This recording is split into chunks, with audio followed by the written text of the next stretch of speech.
Once your VoIP adapter arrives, you will find the Grandstream adapter with the white RJ11 plug, the power adapter, and the blue Ethernet cable.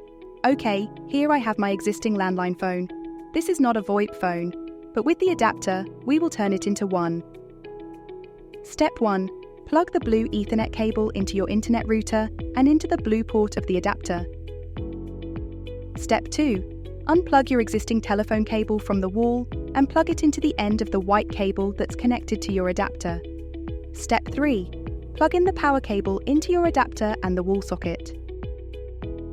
Once done, your adapter will start to turn on. The adapter might take up to 60 seconds to turn on. Once ready to use, you will see the icons light up in blue. And that's it! Now your phone is a VoIP phone and ready to make calls.